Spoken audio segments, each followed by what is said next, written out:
আসসালামু আলাইকুম এভরিওয়ান। আশা করি সবাই ভালো আছেন। আজকে অনেক ইম্পোর্টেন্ট একটা ক্লাস নিয়ে চলে আসছি।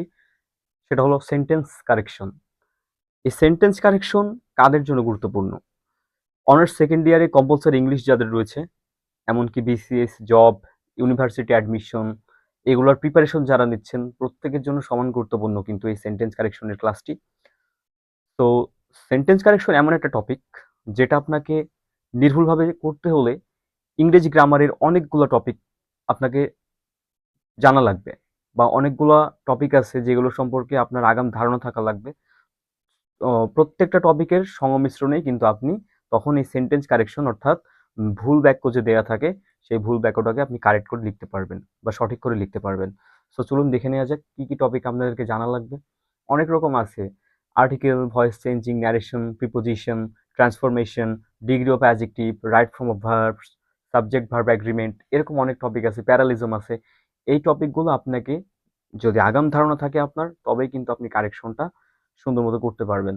তো যাই হোক, এই যে অনেকগুলো টপিক যে আমি এখানে দিয়ে রাখছি তার মধ্যে আমরা আজকে সাবজেক্ট ভার্ব এগ্রিমেন্ট নিয়ে একটু আলোচনা করব।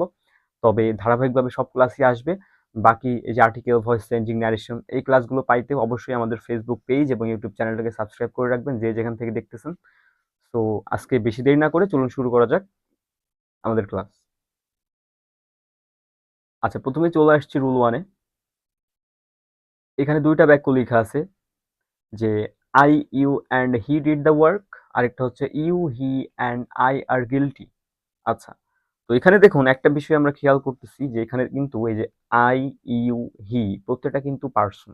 ঠিক আছে, অনেকগুলো পার্সন কিন্তু এখানে ব্যবহার হয়েছে। এই বাক্যটাতেও ইউ, হি, আই প্রত্যেকটা কিন্তু পার্সন। তো রুল এটা ১ নম্বর রুলে যেটা বলতেছে সাধারণত একাধিক পার্সন বিশিষ্ট সাবজেক্ট একই বাক্যের মধ্যে বসলে, ঠিক আছে? এই যে দেখেন একাধিক কিন্তু পার্সন এখানে বসছে। ফার্স্ট পার্সনও আছে, সেকেন্ড পার্সনও আছে, থার্ড পার্সনও আছে, তাই না? তো এরকম একাধিক পার্সন বিশিষ্ট যদি ওয়ার্ডগুলো যদি সাবজেক্ট হয় বা এক বাক্যের মধ্যেই যদি এরকম অনেকগুলো পার্সন বসে যায়, সেক্ষেত্রে আসলে ক্রমটা কি হবে? আপনি কিভাবে একের পর এক কিভাবে সাজাবেন জিনিসগুলাকে, তাই না? এগুলো কিন্তু ইনকারেক্ট আছে। সো কারেক্ট কি হবে তাহলে? রুল যেটা বলছে যে স্বাভাবিক বাক্য যদি হয়, সাধারণ বাক্য যদি হয়, সেক্ষেত্রে আপনাকে কি করতে হবে? সেকেন্ড পারসন, তারপরে থার্ড পারসন, তারপরে ফার্স্ট পারসন। এভাবে আপনাকে বসাইতে হবে।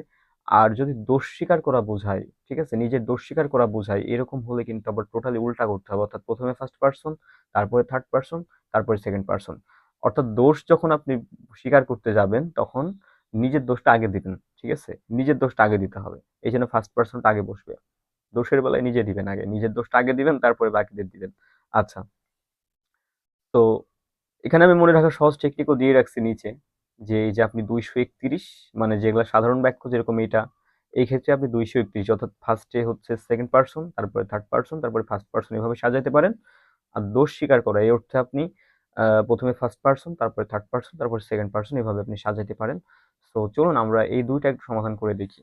তাহলে এইখানে যেটা আছে যে I, you and he did the work এটা কিন্তু একটু ভুল আছে। তো এটা আমরা কিভাবে সঠিক করব? আমরা হচ্ছে কি জানি সাধারণ বাক্যর ক্ষেত্রে ২৩১, তাই না? তার মানে ফার্স্টে হবে হচ্ছে সেকেন্ড পারসন। সেকেন্ড পারসন কোনটা এখানে? ইউ। তারপরে হবে থার্ড পারসন হি অ্যান্ড তারপরে প্রথমটা হবে। তার মানে you, he and I did the work এরকম হবে। ঠিক আছে? চলুন আমরা একটু এটা লিখে ফেলি এখন। আচ্ছা, তাহলে কি হবে এখানে? আমরা জানি ২৩১, তাই না? তাহলে প্রথমে নিয়ে চলে আসুন ইউ। ইউ, তারপরে আমরা কি জানি? থার্ড পারসন তার মানে কি? ইউ, হি। আচ্ছা, একটু বড় করে নিই। ইউ, হি, তারপরে ফার্স্ট পারসন, তাই না? তাহলে and I did the work. ঠিক আছে, হয়ে গেছে। সো এটা কিন্তু কারেক্ট হবে। প্রথমটা ভুল ছিল। আচ্ছা, আমি একটু বড় করে দেখাই দিচ্ছি। এটা কিন্তু কারেক্ট বাক্য হবে আমাদের। যে you, he and I did the work. কেননা কি জানি সাধারণ বাক্যের ক্ষেত্রে ২৩১ অর্থাৎ প্রথমে সেকেন্ড পারসন, তারপরে থার্ড পারসন, তারপরে ফার্স্ট পারসন। ওকে? আচ্ছা, পরেরটা দেখুন এখানে বলছে you, he and I are guilty অর্থাৎ গিল্টি ফিল হচ্ছে। একটা এমন কিছু ভুল করছে যেটার কারণে অনুতপ্ত ৩ জনেই। সো নিজেদের দোষ স্বীকার করার একটা যে ব্যাপার এখানে কিন্তু এটা বোঝাচ্ছে। সো আমরা জানি দোষ স্বীকার করা বোঝালে কি করতে হবে? ১৩২, তাই না? তো সেভাবে সাজায় ফেলি এখানে। তো সর্বপ্রথম কি চলে আসবে? সর্বপ্রথম কিন্তু এখানে চলে আসবে ফার্স্ট পারসন অর্থাৎ I.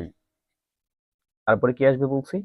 Third person I he, and সর্বশেষ থার্ড পারসন অর্থাৎ ইউ। তারপরে কি দিবেন? আর গিলটি। এই যে এটা কিন্তু আমাদের সঠিক বাক্য হয়ে গেল। একটু বড় করে আবার দেখাই দিই আপনাদেরকে। এই যে আমাদের বাক্যগুলো হয়ে গেছে কারেক্ট। দেখুন এটার ক্ষেত্রে আমরা কি করলাম, যে you he and I read the work, আর দোষ স্বীকার করা যেহেতু, so I he and you are guilty. তো আশা করি প্রথম রুলসটা বুঝতে পারছেন। আমরা চলে যাব পরের রুলসে। পরের রুলস যেটা, সেটা হলো, আচ্ছা এই যে সাবজেক্টের মূল শব্দ অনুযায়ী আপনাকে ভার্বটা বসাইতে হবে সবসময়। অর্থাৎ মূল শব্দ যদি সিঙ্গুলার হয় তাহলে ভার্বও সিঙ্গুলার হবে, মূল শব্দ যদি প্লুরাল হয় আপনার ভার্বও হবে প্লুরাল।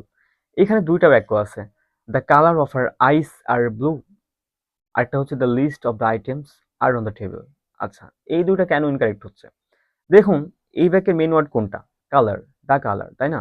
এটা হচ্ছে সাবজেক্ট। আপনাকে সবসময় সাবজেক্ট দেখেই কিন্তু ভার্বটাকে বসাইতে হবে, কেননা এই টপিকের নামই হচ্ছে সাবজেক্ট ভার্ব এগ্রিমেন্ট, অর্থাৎ সাবজেক্ট এবং ভার্বের মধ্যে চুক্তি, তাই না? বা ঐক্য। সাবজেক্ট ভার্বের মধ্যে ঐক্য থাকবে, অর্থাৎ আপনার ভার্বটা সবসময় সাবজেক্ট দেখেই কিন্তু বসবে। এখানে অনেকে হয়তো এই যে হার আইস আছে এটা দেখে হয়তো মনে করবেন প্লুরাল দিয়ে আর বসাই দিবেন, কিন্তু না, এখানে তো আইসটা কোনো ফ্যাক্ট না। ফ্যাক্ট হচ্ছে the colour. The colour of her eyes are blue, মানে তার চোখের কালার কেমন? তার চোখের কালার নীল। চোখের কালারটি কেমন? নীল। তার চোখের রংটি নীল, তাই না? রং, রং সিঙ্গুলার, এই জন্য আপনাকে অবশ্যই ইজ নিতে হবে। আবার এখানে যেটা বলতেছে the list of the items are on the table, এখানে হয়তো আইটেমস দেখে অনেকে ভাববেন যে এটা প্লুরাল করে দিতে হবে দিয়ে আর বসাবেন, কিন্তু না, ভুল হয়ে যাবে, কেননা আইটেমসটা এখানে কোনো ফ্যাক্ট না। এখানে আইটেমসটা ফ্যাক্ট না, এখানে ফ্যাক্ট হচ্ছে দ্য লিস্ট। অর্থাৎ জিনিসগুলোর বা জিনিসপাতির, মনে করেন যে আমরা যখন বাজারে যাই অনেক কিছু যে আমরা লিস্ট করি না, অনেক কিছু যে লাগে, মনে করেন মাংস, মাছ বা এরকম সামথিং লাইক দ্যাট, আর অনেক কিছু। তো আমরা লিস্ট করি না, তো বলছে জিনিসগুলোর যে তালিকা, ঠিক আছে, জিনিসগুলোর তালিকাটি কোথায় আছে? টেবিলের উপরে আছে। তালিকাটি, দ্য লিস্ট, তালিকাটি, এটা কিন্তু কোনো সময় প্লুরাল না, একটা জাস্ট লিস্ট, তালিকা, একটি তালিকা, তালিকাটি, তাই না? তাহলে জিনিসপত্রের এটা প্লুরাল ঠিক আছে, বাট সাবজেক্ট তো সিঙ্গুলার, অর্থাৎ জিনিসপত্রের তালিকাটি আছে টেবিলের উপরে, তাই না? তাহলে এটা যেহেতু সিঙ্গুলার, এই জন্য আপনাকে অবশ্যই ইজ নিতে হবে, আর নিলে কিন্তু ভুল হয়ে যাবে। তো এটাই ছিল যে সাবজেক্টের মূল শব্দ অনুযায়ী আপনি ভার্বটা নেবেন, অর্থাৎ মূল শব্দ যদি সিঙ্গুলার হয় ভার্বও সিঙ্গুলার হবে, মূল শব্দ যদি প্লুরাল হয় ভার্ব প্লুরাল হবে। এটা ছিল আমাদের সেকেন্ড রুলস। পরের রুলসে আমরা চলে যাই। আচ্ছা এখানে দেখেন উপরে অনেকগুলো বাক্য আছে, আগে আমরা রুলসটাই পড়ে নিই। অ্যান্ড দ্বারা যুক্ত দুই বা ততোধিক নাউন বা প্রোনাউনকে একত্রে প্লুরাল সাবজেক্ট ধরা হয় এবং এর পরের ভার্বও হয় প্লুরাল। দেখুন ফার্স্টের যে দুইটা বাক্য, যে প্রিয়া অ্যান্ড বিনা ইজ প্লেইং হবে নাকি প্রিয়া অ্যান্ড বিনা আর প্লেইং হবে। দেখুন প্রিয়া অ্যান্ড বিনা দুইটা কিন্তু আলাদা আলাদা মেয়ে, এখানে দুইজনকে বোঝানো হচ্ছে।